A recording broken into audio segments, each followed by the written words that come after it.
اعوذ باللہ من الشیطان الرجیم، بسم اللہ الرحمن الرحیم۔ السلام علیکم۔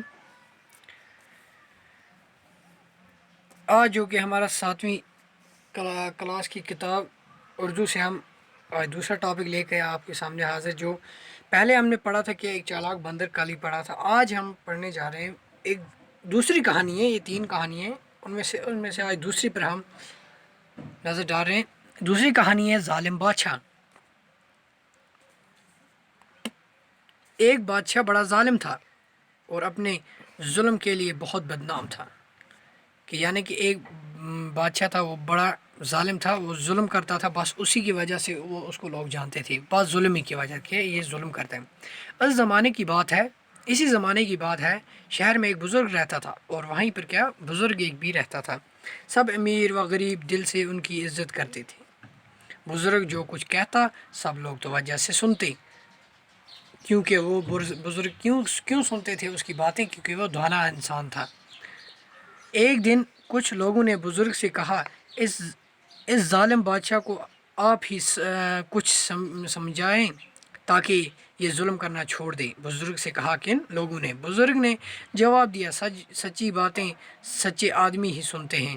جو آدمی محبت، دوستی اور نیکی کی باتیں چھوڑ کر دشمنی کرنے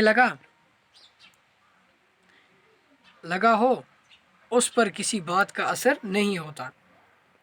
سچ کہا بزرگ نے۔ جب آدمی انسانیت کے اعلیٰ درجے سے خود کو گرا دیتا ہے اور برے کاموں میں لگ جاتا ہے تو اس کا ضمیر مر جاتا ہے اور کسی بھی نیک بات کا اس پر کوئی اثر نہیں ہوتا۔ یہ تھی دوسری کہانی۔ اس سے ہمیں کیا عبرت ملی، کیا نصیحت ملی، یہ ہم آپ کو سوالات میں دکھائیں گے۔ جیسے یہاں پہلے سوال ہے اسی 3 کہانیوں میں سے ایک کہانی جس ظالم بادشاہ، اس میں پہلے بادشاہ ظالم تھا یا رحم دل؟ دیکھنا کیا تھا کہ بادشاہ ظالم تھا کیونکہ وہ اپنے ظلم کی وجہ سے کیا تھا؟ مشہور تھا۔ اس کے بعد ہے لوگ کس کی بات کو توجہ سے سنتے؟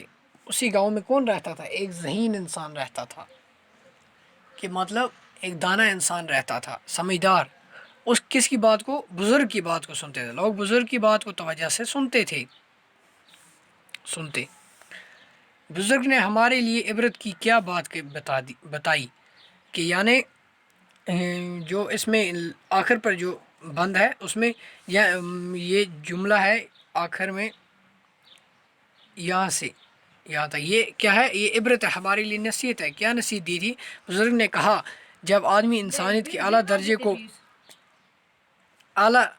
درجے سے خود کو گرا دیتا ہے اور برے کاموں میں لگ جاتا ہے تو اس کا ضمیر مر جاتا ہے۔ یعنی کہ جو انسان برے کام کرے گا، اچھے کام نہیں، تو اس کا ضمیر کیا انہی کاموں کی طرف لگ جاتا ہے اور مر جاتا ہے، بس گناہی کی طرف اس کا کیا راغب ہوتا ہے، اور کسی بھی نیک بات کا اس پر اثر نہیں ہوتا۔ کہ اگر کوئی اس سے نیکی کی راہ دکھائے گا تو اس پہ کوئی اثر نہیں کرے گا۔ کون؟ جو برا انسان ہوگا، اس کو اگر کوئی نیک انسان سمجھائے گا نیکی کی باتیں تو اس پہ اثر نہیں کریں گی۔ کیوں نہیں کرے گی؟ کیونکہ اس کا ضمیر مر جاتا ہے۔